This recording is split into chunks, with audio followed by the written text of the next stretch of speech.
I died at 32 with nothing but a drawer full of rejection letters and a betrayal so complete it followed me into the darkness. When I opened my eyes again, I was 25. Same cramped apartment, same coffee-stained laptop, same stack of manuscript pages sitting beside my bed. But this time, when my phone rang and I saw Mara, writing partner, on the screen, my hand didn't shake with excitement because I knew exactly what she was going to say. Lila, oh my God, you won't believe it. Mara's voice was breathless, that familiar pitch of barely contained joy that used to make me so happy for her. Richard called. He got us a meeting with Catherine Chen at Lighthouse Publishing for The Moonlit Crown. The Moonlit Crown, our book. Except it wasn't really ours, was it? In my first life, I'd believed it was. I'd poured 3 years into that fantasy epic while working double shifts at the diner. Mara had contributed ideas during our brainstorming sessions, helped with some editing, cheered me on through the hard chapters. When I'd suggested we make it official, split everything 50-50, she'd hug me so tight I couldn't breathe. You're too generous, she'd said. I barely did anything. But I'd insisted. She was my best friend. We were in this together. I was such a fucking idiot. That's amazing, I said now, keeping my voice level. When's the meeting? Friday at 2. Can you believe it? Catherine Chen. She's only the biggest editor in fantasy right now. I could believe it. In my first life, we'd gone to that meeting. Catherine had loved the book. She'd offered us a 3-book deal worth $200,000. Mara and I had celebrated until 3 a.m., drunk on cheap champagne and possibility. 3 days later, Richard Vance, our agent, the man I'd trusted to protect my interests, had called me into his office. Lila, we need to talk about the contract. I'd sat across from his massive mahogany desk, still riding high from the sale, while he'd slid a thin folder across to me. Lighthouse has decided they want to move forward with just Mara as the author. The words hadn't made sense. What? They feel the book would be stronger with a single authorial voice. Mara's voice specifically. Richard had adjusted his designer glasses, not meeting my eyes. They're offering her a solo contract. The advance is actually higher, $250,000 for 3 books. Of course, as per your collaboration agreement, she'll split it with you, $25,000 for each book. That's actually more than you would have gotten from the joint contract when you factor in the agent commission structure. My hands had gone numb. But I wrote it. I wrote almost all of it. Publishing is subjective, Lila. They connected with Mara's vision. What vision? The vision I created? The world I built? Richard had sighed, like I was being difficult. Mara has platform, she has an Instagram following, connections in the book community. You have to understand, publishers aren't just buying books anymore. They're buying authors who can market themselves. Mara's Instagram, the one where she'd posted aesthetic shots of our manuscript, called herself a fantasy author, built a following on the back of my work while I was too busy actually writing to care about social media. You negotiated this without telling me, I'd said slowly. You're my agent too, Richard. You're supposed to represent both of us. I am representing you. You're still getting money. And honestly, Lila, this might be for the best. Your writing is good, but it needs work. Maybe you can use this as a learning experience. Study Mara's published books, improve your craft. Study Mara's published books. Books that would be my words with her name on them. I'd stumbled out of that office in shock, called Mara. She'd answered on the first ring, voice careful, Buzz. Richard told me he talked to you. How long have you known? Lila, I didn't plan this. Catherine just responded to me more during the meeting, and then they reached out to Richard, and how long? A pause. 2 weeks. 2 weeks. She'd known for 2 weeks and said nothing. We'd had coffee 3 times in those 2 weeks. She'd looked me in the eye and lied. I'm still splitting the money with you, she'd said quickly. That was our agreement. I'm honoring it. The agreement was for our book together. And you'll get your share. Lila, please don't make this harder than it is. This is a huge opportunity for me. For us. My name on these books will open doors. We can write the next series together, for real this time. Equal partners. But there was no next series. Not for me. Mara's first book, my book, came out 6 months later to massive success. She went on a 12-city tour, got a movie deal. The second book sold even better.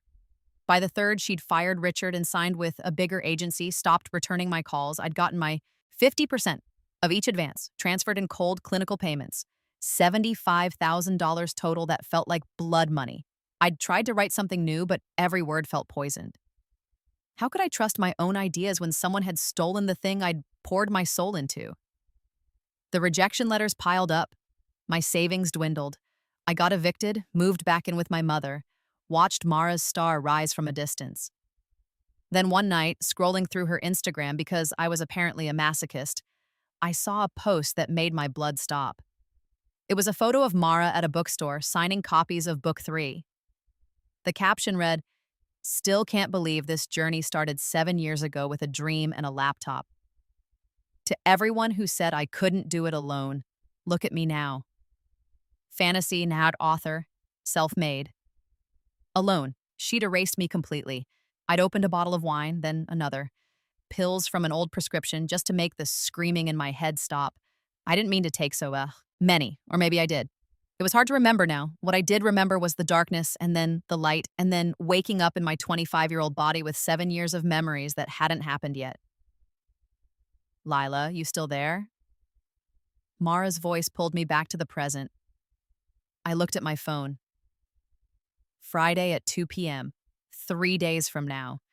In 3 days, Catherine Chen would fall in love with the moonlit crown and offer us a deal. Within a week, Richard would betray me. Within 2 weeks, Mara would agree to cut me out. But this time, I knew. This time, I had a plan. "Yeah, sorry," I said. "I'm just overwhelmed. This is huge." "I know, I've been shaking all morning. Should we meet up, go over our pitch?" "Actually, I have a better idea." I pulled out my laptop, opened a document I'd been working on since the moment I'd realized I was truly back. What if we each prepared our own vision for the series? That way we can show Catherine the full range of possibilities.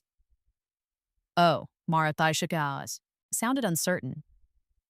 "I mean, I guess, but won't that seem disorganized?" "It'll seem thorough, professional. Like we've really thought through every angle." I kept my voice warm, encouraging. "You're so good at the big picture stuff, the thematic elements. I'll focus on the nuts and bolts, the plot mechanics. We'll be unstoppable." I could practically hear her preening. "That's true, I do have a good eye for theme. You have a good eye for theft," I thought. But I said, "Exactly, let's knock this out of the park." We hung up and I stared at my document. It was a timeline, meticulously constructed from 7 years of memories. Every meeting, every email, every moment of the betrayal mapped out like a battle plan. But I wasn't just going to stop the betrayal. I was going to destroy them both. The next 3 days, I prepared. First, I went to see Richard. Same office, same mahogany desk, same designer glasses. In my first life, I'd trusted him because he'd seemed so professional, so connected. He'd taken me on when I was nobody, just a waitress with a manuscript. What I hadn't known, what I'd only learned years later from a bitter comment on a writer's forum, was that Richard specialized in a very specific type of client. He found talented nobodies, people without industry connections or knowledge, and he used them. "Lila!" He stood to shake my hand, all warmth. "Good to see you. How's the book coming?" "Almost done with revisions," I said. I sat down, crossed my legs, looked him straight in the eye. "I wanted to talk to you about something before the meeting with Catherine Chen." His expression didn't change, but I caught the tiny flicker in his eyes. "Meeting?" "The one you set up for Mara and me, Friday at 2. "Ah, yes, Mara mentioned she'd told you I was going to call this afternoon." He leaned back in his chair, fingers steepled. "It's a great opportunity. Catherine doesn't take meetings lightly." "I know, that's why I want to make sure we're protected." I pulled out a folder, slid it across the desk. I drafted some contract writers I'd like you to push for, non-negotiable points for any deal that comes out of this. Richard picked up the folder, scanned the first page. His expression went from patient to confused to something harder. These are unusually specific. I've done my research. I know what publishers try to pull with debut authors. I smiled. I want guaranteed co-author credit on all editions, international and domestic. I want my name on the copyright. I want approval over any media adaptations. And I want a clause that states if either co-author is removed from the project, the other has the right to kill the deal entirely. Lila, Richard set the folder down. You're getting ahead of yourself. We don't even have an offer yet. But when we do, I want to be ready. You're my agent, Richard. I'm trusting you to protect my interests. Something shifted behind his eyes. Of course. That's my job. Good. I stood up. I'll see you Friday. I walked out knowing I'd just made him panic. Because now he knew I wasn't going to be as easy to screw over as he'd planned. Now he'd have to work harder, be more creative. Now he'd make mistakes. Next, I went to a lawyer. Not a publishing lawyer, I couldn't afford that. But my second cousin Marcus had just graduated law school and was hungry for any kind of experience. You want me to review a collaboration agreement? He'd been surprised when I called. Yeah, and I want you to make it bulletproof. We spent 2 days going over every clause of the agreement I'd signed with Mara in my first life. That agreement had been simple, casual, drawn up on a template I'd found online. It had said we'd split all proceeds 50-50, but it hadn't defined what happened if one of us wanted out. It hadn't protected my creative ownership.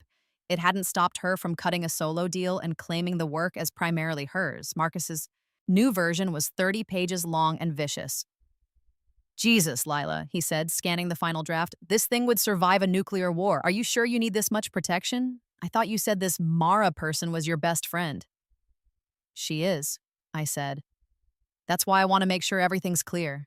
No room for misunderstandings. He printed out 3 copies. I signed them all, then drove to Mara's apartment. She buzzed me up, answered the door in yoga pants and a tank top, hair in a messy bun. Her apartment was cute, artfully decorated with plants and string lights. She couldn't actually afford this place. Her parents helped with rent, but she posted photos of it constantly, building her aesthetic brand. Hey, come in. I was just working on my pitch notes. She gestured to her laptop where I could see a document titled Moonlit Crown, Vision Statement. My vision, my world, my characters. But I smiled and held up the folder. I brought something. Remember that collaboration agreement we signed, the basic one? Oh yeah, from like 2 years ago? I was thinking we should update it. We're about to be real authors, Mara. We need real contracts. She took the folder, flipped through it. I watched her eyes glaze over at the legal language. This is a lot. My cousin's a lawyer. He did it as a favor. It's basically the same as what we had. We still split everything 50-50, but it's more official, protects both of us. Protects us from what? From the publisher trying to screw us over. You know how it is. They'll try to divide and conquer, play us against each other. This way we're locked in together, partners no matter what. I watched her face, watched the tiny furrow between her eyebrows. I don't know, Lila, this seems really formal. We trust each other, don't we? Of course we do. That's exactly why we should make it official. I sat down next to her, put my hand on her arm. Look, I've heard horror stories about co-authors being cut out of deals or one person getting screwed on royalties. I don't want that to happen to us. This protects you as much as it protects me. She bit her lip. Can I have my dad look at it? He knows some contract stuff from his business. My heart sank, but I kept smiling. Sure, but we should probably sign it before the meeting Friday. You know, so we can tell Catherine we have our partnership officially documented. It makes us look more professional. I guess that makes sense. She set the folder aside. I'll read through it tonight. Great. And Mara? I squeezed her arm. Thank you for being such an amazing partner. I couldn't do this without you. She hugged me and I hugged her back, and I wondered if she felt the same sick twist in her stomach that I did. Friday came. I dressed carefully, professional but creative, a blue blazer over a vintage band t-shirt, jeans, boots. Mara wore a flowing floral dress that photographed beautifully. We met. Richard in the lobby of the Lighthouse Publishing Building, a glass tower in Midtown. Ready? He asked. I nodded. Mara clutched her portfolio of vision notes. We rode the elevator to the 14th floor in silence. Catherine Chen's office was exactly as I remembered. Floor-to-ceiling windows, shelves stuffed with books, a massive desk covered in manuscripts. Catherine herself was in her 50s, sharp-eyed, wearing all black. She'd built her reputation on discovering fantasy debuts and turning them into cultural phenomena. Mara, Leela, please, sit. She gestured to the chairs across from her desk. Richard took a seat slightly behind us. Thank you so much for meeting with us, Mara said, her voice breathy with nerves. Catherine smiled. Richard's been talking up the Moonlit Crown for months. I finally broke down and read it last week. She paused and my heart hammered. It's exceptional. Here it comes. The world building is intricate but accessible. The magic system is fresh and the characters... She picked up a manuscript page. The characters feel real in a way that's rare in debut fantasy, especially Kaylin, that scene where she confronts the Moon Council. Devastating. I'd written that scene during a brutal overnight shift at the diner, on napkins because I'd forgotten my notebook. Transcribed it at 4 a.m., hands shaking with exhaustion and the electric feeling of getting something exactly right. I want to make you an offer, Catherine continued. A 3-book deal. I'm thinking $200,000 for the series. Mara gasped. I kept my face neutral. That's a substantial offer for debuts, Richard said smoothly. We appreciate that. The thing is, Catherine set down the manuscript, looked between us. I want to be transparent about something. When I read this book, one of you dominated my attention more than the other. My hands clenched in my lap. Mara, Catherine said, turning to my best friend, your platform is impressive. Your Instagram presence, your engagement with the reading community, that's exactly what we need in a modern author. You understand the market. Mara's face flushed with pleasure. Thank you. I've worked really hard on building my brand. I can tell. And Lila, Catherine turned to me. Your writing is technically proficient. Very clean prose, but I'm not sure it has the distinctive voice we're looking for. The words hit like a slap, even though I'd known they were coming, even though I knew they were bullshit. With all due respect, I said quietly, which part specifically felt like they lacked voice? Catherine blinked, surprised I was pushing back. It's more of an overall impression. The narrative feels workmanlike in places. Can you give me an example? A specific chapter or scene? A flicker of annoyance crossed her face. I don't have the manuscript in front of me. Chapter 12, I said. When Kaylin discovers her brother's betrayal, is that workmanlike? That's actually one of the stronger scenes. What about the opening, the moonlit market? Also strong, but the battle at Starfall Keep, the romance subplot with Theron, the twist with the Shadow Queen? I leaned forward. Because I wrote all of those. I wrote the entire first draft. Mara contributed editing notes and some world-building details, but every word of actual prose is mine. Silence. Mara's face had gone white. Lila, is that not true? I looked at her. Tell Catherine exactly how much of the manuscript you wrote. Actual prose. Scenes, dialogue. We collaborated. How much, Mara? Her mouth opened and closed. I helped with ideas. I gave you feedback. That's part of writing. Yes, it's part of being a beta reader, not a co-author. I turned back to Catherine. I'm sorry if Richard misrepresented our collaboration to you. Mara is an excellent brainstorming partner, and she gave me valuable notes. But this book is my work, my voice, my story. Catherine's expression had shifted from annoyed to very interested. Richard? Our agent cleared his throat. The collaboration agreement they signed indicates equal partnership, based on false pretenses. I pulled out my folder. I have documentation. All of our emails over the 3 years I worked on this book. Text messages, shared documents with revision histories showing who wrote what. I have the first draft that I sent Mara before she was involved. I have everything. I slid the folder across Catherine's desk. I brought this in case there was any question about authorship. I wanted to be prepared. I met her eyes. My voice isn't workmanlike. My voice is the only voice in this entire manuscript. And I'm not splitting my byline with someone who contributed approximately 5 out of the creative work. Mara stood up abruptly. You're being ridiculous. We're partners. Are we? I stayed seated, looking up at her. Then you won't mind signing the updated collaboration agreement. The one that explicitly states we split credit and money 50-50, and that neither of us can cut a side deal without the other's consent. Her face went even paler. You didn't sign it, I said softly. I gave it to you 3 days ago and you didn't sign it. Why? My dad wanted to review it. Your dad's a dentist, Mara. He doesn't know contract law. I stood up now, facing her.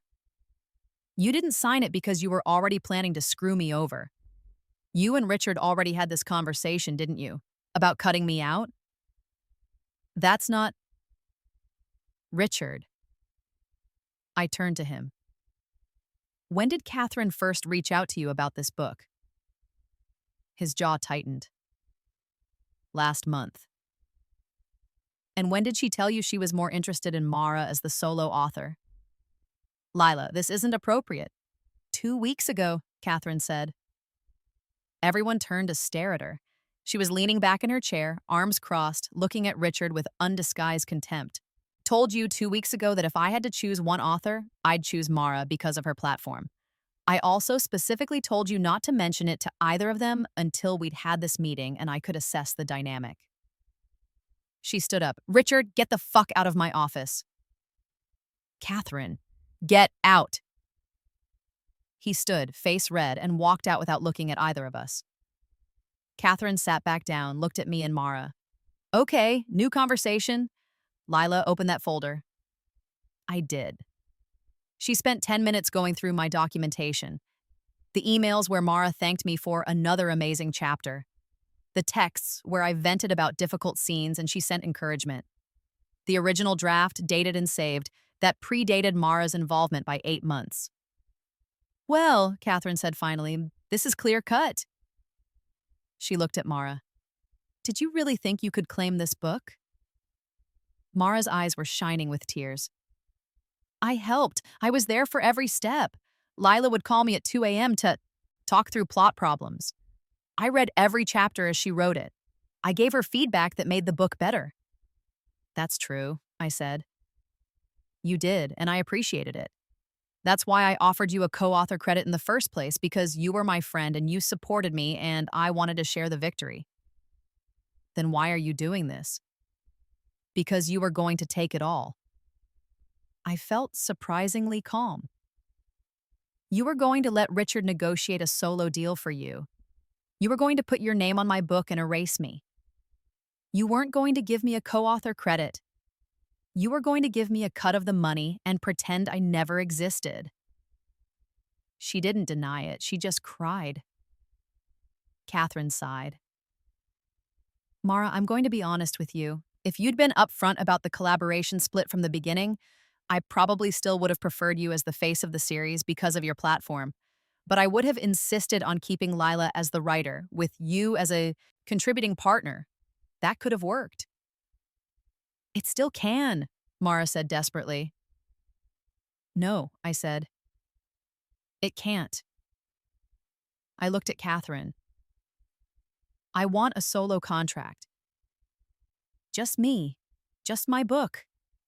And I want to keep the series, all 3 books, no co-author. Done, Catherine said immediately.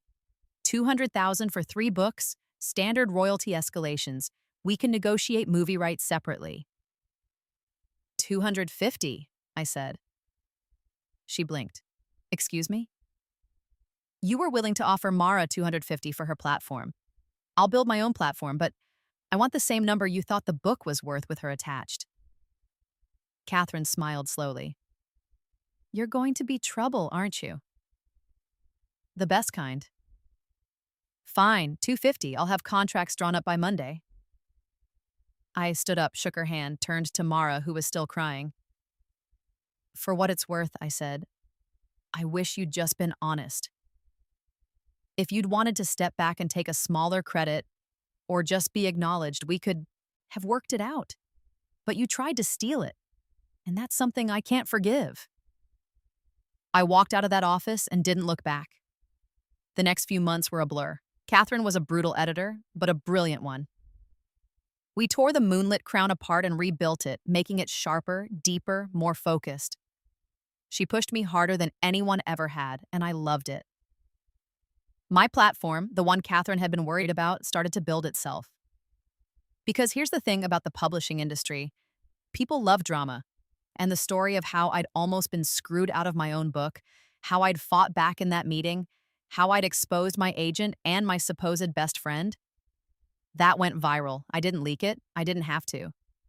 Catherine told someone, who told someone, and suddenly I was getting interview requests from publishing podcasts and blogs.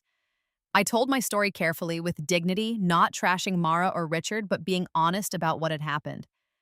Mara, meanwhile, imploded. She tried to salvage her reputation by claiming I'd exaggerated, that we'd been equal partners, that I'd stolen credit. But I released the documentation. All of it. Emails, texts, revision histories, everything. Her Instagram following turned on her. The Bookstagram community that had loved her aesthetic posts started calling her a fraud. She deleted her account. Richard lost his agency. Turns out I wasn't the first author he'd tried to manipulate. Once my story got out, 3 other writers came forward with similar experiences. The industry blacklisted him. I should have felt bad about that. In my first life, I might have. But this wasn't my first life. This was my second chance, and I'd earned it by dying full of regret and rage. The Moonlit Crown came out 10 months later. Release week was surreal. Catherine had pushed for a big marketing campaign, and Lighthouse delivered. There were ads on subways, features in magazines, a launch event at a massive bookstore in Manhattan. I stood in front of 200 people and read the scene where Kaylin confronts the Moon Council, the scene that had made Catherine want to buy the book. When I finished, the applause was thunderous. Afterward, signing books for a line that wrapped around the block, a woman in her 50s handed me her copy with shaking hands, saying, I just want to thank you, she said, for fighting for your work. I'm a writer too, and I let someone take credit for my words once. I was too afraid to speak up. Seeing what you did, it gave me courage to try again. I signed her book, throat tight. What are you working on? A memoir about surviving my marriage. Send it to me when it's done, I said. I scribbled my email address in her book. I want to read it. She burst into tears. The book hit the New York Times bestseller list in week 2. By week 4, it was at number 1. Netflix came calling about adaptation rights. Catherine negotiated a deal that gave me creative control and sent a producer credit. I quit my job at the diner, bought my mother a house, started writing book 2, and one day, about 6 months after release, I got an email from marawritesed@gmail.com. Subject, I'm sorry. Lila, I know I don't deserve a response. I know what I did was unforgivable. But I need you to know that I'm sorry. I was jealous. You're so talented, and it came so easily to you, and I wanted that so badly. I wanted to be a writer, to matter, to have people care about my words, and when Richard suggested that Catherine might prefer me, I didn't say no. I should have. I should have protected you. But I was weak and selfish, and I destroyed our friendship for a chance at success that was never really mine. I see your book everywhere. I see your face on posters, your name on bestseller lists, and I'm proud of you. I really am. But I also hate myself for not being the friend you deserved. I'm not asking for forgiveness. I just wanted you to know that I understand what I lost. And it wasn't the book deal, it was you. Mara, I read it 3 times. Then I deleted it. Not out of anger, not out of spite, but because forgiveness, reconciliation, closure, those were all things from my first life. Things that had died when I did. This life, I was building something new. Book 2, The Shadow Throne, came out a year later.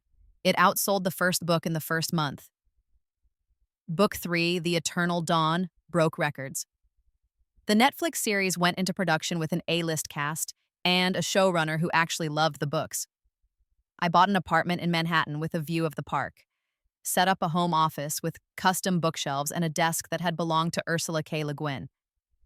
On the shelf above my laptop, I kept a copy of the original collaboration agreement, the one Mara and I had signed when we were both naive and hopeful and believed that talent and hard work were enough. It wasn't a trophy, it was a reminder. Trust is earned, contracts matter, and the only person you can truly count on is yourself. 5 years after The Moonlit Crown first published, I was invited to give the keynote speech at a major writing conference. The ballroom was packed. Probably 1,000 people, all of them writers at various stages of their careers. Aspiring authors with first drafts, mid-list writers trying to break through, bestsellers looking for inspiration. I stood at the podium and looked out at them, remembering what it felt like to be on the other side.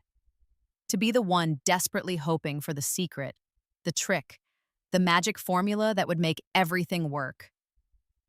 I'm going to tell you something that nobody wants to hear, I said. There is no fair in publishing. There is no guaranteed success. You can write the most brilliant book in the world and have it rejected 100 times because you didn't have the right agent, or the right platform, or you submitted on the wrong day. Silence. But here's what you can control: your work, your contracts, and your boundaries. Write the best book you possibly can. Learn the business side. Understand rights, royalties, subsidiary deals. Don't sign anything you don't fully understand. Don't trust people just because they're nice to you or because they've been in the industry longer. And for the love of God, don't give away credit for work you did. I paused. A lot of you know my story. You know I almost lost my book because I trusted the wrong people. What you might not know is that it happened because I didn't value my own work enough. I thought the writing part was the easy part, and the hard part was getting someone to care. So when people offered to care, my agent, my friend, I gave them power over my career because I didn't believe I could do it alone. I gripped the podium. I was wrong. The writing is the hard part. The writing is the everything. And if you can do that, if you can create something real and true and alive, then you have power. Don't give it away. Not for representation, not for friendship, not for promises. Own your work, fight for it. Protect it like your life depends on it because your creative life does. The applause started slow, then built. After the speech, the line for the signing stretched forever. I talked to writers, gave advice, signed books. Near the end, a young woman approached. She was probably 23, 24. She had a manuscript in her hands, worn from being read and reread. "Hi," she said nervously. Thank you for your speech. I'm in a writing partnership right now, and it's been feeling weird lately, like my partner is taking more credit than she should. But she's my friend, and I didn't want to make it awkward." "Make it awkward," I said firmly. "Have the hard conversation now before there's money involved. Set boundaries, get everything in writing." "What if she gets mad? Then she's not actually your friend." I softened my voice. "Look, real friends want you to succeed. Real partners celebrate your contributions. If she's taking more credit than she deserves, she's already betraying you. You're just refusing to see it because you care about her." The woman's eyes filled with tears. "Yeah." "Go home. Draft an email laying out exactly what you've each contributed. Suggest updating your collaboration terms. Watch how she reacts. That'll tell you everything you need to know." She nodded, wiped her eyes, and left. I hoped she'd listen. I hoped she wouldn't make the same mistakes I had. But even if she did, even if she got screwed over and lost everything, she could come back from it. I was living proof. 10 years after my rebirth, I was a completely different person. Not just successful, though I was that. The Moonlit Crown series had sold 15 million copies worldwide. The Netflix show was in its 4th season. I'd published 2 more series, both bestsellers. I owned a production company, developed other authors' books for adaptation. But the real change was internal. I trusted myself now, my instincts, my talent, my worth. I didn't need external validation to know I was good. I didn't need anyone's permission to take up space. The world knew me as the author who'd fought back, who'd refused to be erased. But I knew myself as the woman who'd been given an impossible gift, a second chance, and had used it to build exactly the life I wanted. Sometimes I thought about Mara, wondered what happened to her. I didn't look her up, didn't check her social media. That curiosity felt like it belonged to my first life, to the version of me who'd cared so much about being liked that she'd let herself be stolen from. But then, one day, I got a package. No return address, just a book. It was a debut novel from a tiny press I'd never heard of. Contemporary fiction, not fantasy. The author name made my breath catch. Mara Chen. She'd taken her mother's maiden name. I opened to the first page and started reading. It was good. Really good. The voice was raw and honest. Nothing like the aesthetic, polished tone she'd cultivated for Instagram. It was a story about a woman who ruins her life through a series of small, selfish choices and has to find a way to rebuild. It was, I realized slowly, about us, not literally. The protagonist wasn't a writer, and the betrayal wasn't about a book deal. But the emotional core was there, the jealousy, the justification, the moment of choice where she could have done the right thing and didn't. The protagonist doesn't get a redemption arc. She doesn't get forgiveness. She just has to learn to live with what she's done. I finished the book in one sitting. Then I pulled out my phone and composed an email to Catherine. Found a book you should read. Author has potential. Let me know if you want an intro. I attached a scan of the first chapter. Catherine responded within an hour. This is incredible. Who's the author? How do I reach them? Sent her Mara's contact information. Then I deleted the email chain and went back to work on my own book. I wasn't doing it to be kind. I wasn't doing it for closure. I was doing it because Mara had finally written something true, something that came from her own pain instead of my imagination. And that work deserved a chance. What she did with that chance was up to her. 3 months later, Mara's book sold to Lighthouse. Catherine called to tell me, "You were right about her. This book is brutal and beautiful. I'm giving her a 2-book deal." Good, I said. She asked if she could thank you in the acknowledgments. I told her I'd check with you first. I thought about it. Tell her she can acknowledge that I recommended the book to you, nothing more. Not even a personal note? No. Catherine was quiet for a moment. You're a better person than I'd be. I'm really not, I said. I just don't need anything from her anymore. When Mara's book came out, I didn't read.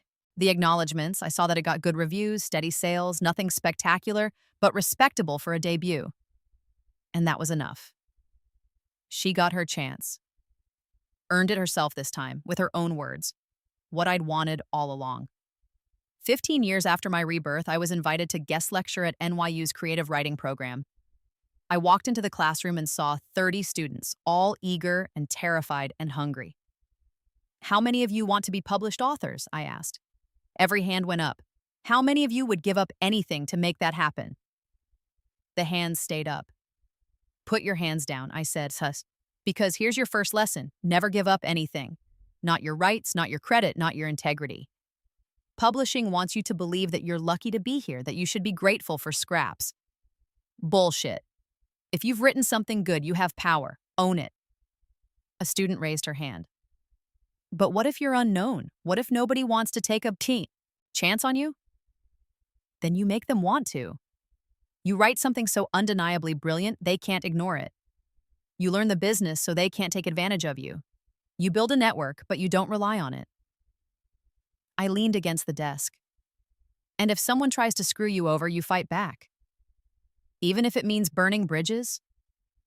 Especially then, because bridges with people who'll betray you aren't worth keeping. Another hand. What about collaboration? Isn't writing supposed to be a community? Community, yes. Collaboration sometimes. But know the difference between a partner and a parasite. A real collaborator makes your work better and celebrates your success. Anyone else is just using you. I taught for 2 hours, and it felt like coming home. These students, they were like I'd been. Talented but naive, desperate but uncertain. If I could give them the tools to protect themselves, maybe they wouldn't need a second chance. Maybe they'd get it right the first time. 20 years after my rebirth, I was 45 years old and untouchable. The Moonlit Crown was being adapted into a Broadway musical. My production company had 3 shows on streaming platforms. I'd won every major award in fantasy literature. More importantly, I'd mentored dozens of writers, helped them navigate contracts, avoid predatory agents, stand up for their work. Some of them had become bestsellers. Others were still fighting. All of them knew their worth. On the anniversary of the Moonlit Crown's original publication, I did what had become a tradition. I reread the book. It was strange revisiting those pages, seeing my younger self's ambitions, fears, dreams embedded in the prose. Kaylin's journey was my journey in a way, learning to fight back, to claim power, to refuse to be diminished. But it was also just a good story. That's what had been lost in all the drama of how it got published. The book itself was good. I'd created something beautiful and true, and no amount of betrayal could change that. The work mattered. That was the lesson. Not the revenge, though that had been satisfying. Not the success, though that had been hard won. The work, the words on the page, the story I'd poured my soul into during those long diner shifts, those sleepless nights, those moments of doubt and discovery, that was what lasted. I was 50 when I got the diagnosis. Pancreatic cancer, stage 4, 6 months, maybe a year. I'd wondered sometimes what the rules were. I died at 32 the first time, been given a second chance. Did I get 25 extra years and then that was it? Or was this a completely new timeline, unrelated to my first death? Didn't matter, I guess. I had 6 months to live, and I'd already decided I wasn't spending them in treatment. I'd lived a full life this time, built something real, made a difference. I was ready. But first, I had one last book to write. The Last Crown wasn't part of the original trilogy. It was a standalone, a companion piece set 100 years after the main series ended. It was about Kaylin's granddaughter who inherits a kingdom at peace and struggles to find purpose in a world without war. It was about what comes after the fighting stops. I wrote it in 4 months, racing against the cancer. Catherine read it and cried. "It's the best thing you've ever written," she said. "I know," I said. It published 2 weeks before I died. I did one final event, a conversation with Catherine at the same bookstore where I'd done my first signing 20 years earlier. The place was packed, standing room only. "What do you want your legacy to be?" someone asked during the Q&A. I thought about it. I want other writers to know they don't have to accept being diminished. I want them to fight for their work, even when it's hard, especially when it's hard. I paused. And I want them to remember that the work itself, the act of creation, that's the real victory. Everything else is just noise. The crowd applauded. After signing books for the last time, a young woman approached. She looked familiar, and after a moment, I placed her, the writer from the conference 15 years ago, the one with the difficult partnership. "Hi," she said. "I don't know if you remember me." "I do. I wanted to thank you. I took your advice. Had the hard conversation with my writing partner. It ended our friendship, but it saved my career." She held up a book, her own debut, published just last month. "I couldn't have done this without you." I signed her book with shaking hands, the cancer making everything harder. "You did it yourself," I said. "Just gave you permission to believe you could." I died 3 weeks later, at home with my mother holding my hand. My last thought was simple. I'd done it right this time. No regrets, no what ifs, no wondering what I could have been. If only I'd fought back. I'd fought. I'd won. I'd built exactly the life I wanted. And when the darkness came again, I went into it at peace. I woke up, not in my 25-year-old body this time, not in my first life, somewhere else entirely, a blank space, white nothingness stretching in all directions, and a voice. Well, it said, that was different. I turned. There was a woman, or something like a woman. She was made of light and shadow, shifting between forms. Who are you? I asked. I'm the one who gave you a second chance. Why? Because you died the first time full of such rage and regret. Such certainty that you'd been wronged, that the world was unfair, that you deserved better. She smiled. I wanted to see what you'd do with a chance to fix it. And? You surprised me. Most people I give second chances to just try to avoid the bad thing, prevent the betrayal. You leaned into it, used it, turned it into fuel. I had to, I said. Knowing it was coming wasn't enough. I had to make sure they couldn't do it again. And did that make you happy? I thought about it. About the revenge, the success, the legacy. At first, yes, but eventually the happiness came from the work, from creating something good, from helping other people create things. I looked at her. The revenge was just the beginning. Good answer. She waved her hand, and suddenly we were surrounded by threads. Thousands of them stretching in every direction. These are all the lives you didn't live, the choices you didn't make. In one, you forgave Mara. In another, you never figured out the betrayal. In another, you became just as cruel as the people who hurt you. I looked at the threads, seeing possibilities branch and split. Which one was best? I asked. There's no best, just different.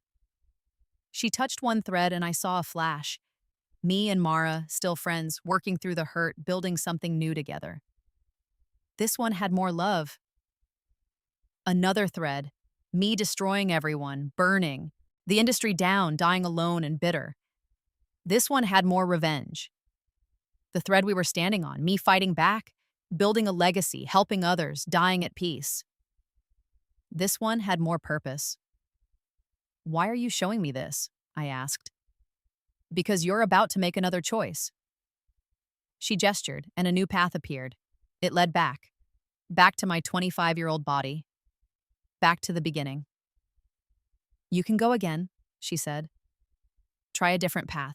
See how another version unfolds. I looked at the path, thought about Mara, young and hopeful, not yet corrupted by jealousy. Thought about Richard, who might be different if approached differently. Thought about Catherine, and all the other people I'd met and the choices I'd made. No, I said. No? I'm done. I lived twice. I got it wrong once and right once. That's enough. Most people would jump at a third chance. Most people didn't spend their second life learning that the work matters more than the outcome. Smiled. I wrote good books. I helped good writers. I stood up for myself. What else is there? She studied me for a long moment. You know, she said, in all the centuries I've been doing this, you're the first person to turn down another life. What happens to people who take it? They keep going, keep trying different paths, searching for the perfect version. And do they find it?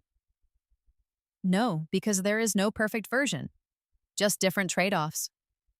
I nodded. That's what I thought. So what do you want instead? I looked at the white space around us, infinite and peaceful. Is there an option where I just rest? She laughed, a sound like bells and thunder. Yes, it's called moving on.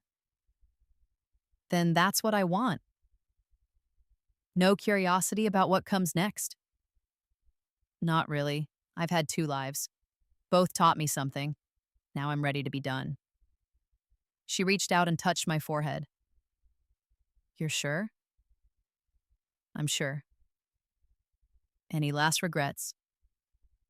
I thought about Mara, about the friendship we'd had, before it curdled. I wish I'd been able to save that, I admitted. The friendship, I wish there had been a version where we both made it without destroying each other. There was, she said, touching one of the threads. But you would have had to sacrifice your ambition. Trust her even knowing she'd betray you.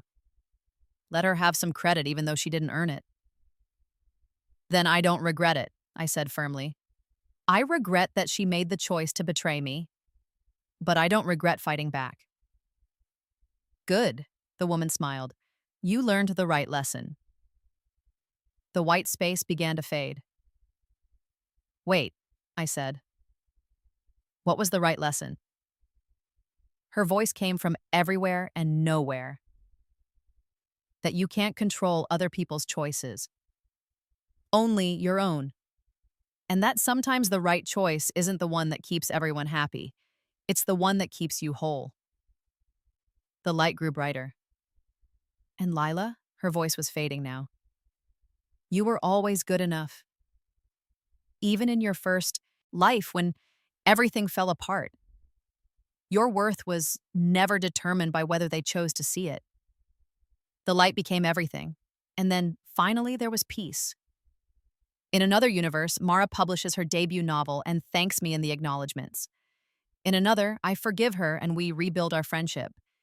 In another, I never discover the betrayal and live my whole life wondering what went wrong. But in this universe, the one I chose to finish, I fought back. I protected my work. I built a legacy. And I taught other writers to do the same. That's not the perfect ending, but it's the true one. And sometimes that's enough.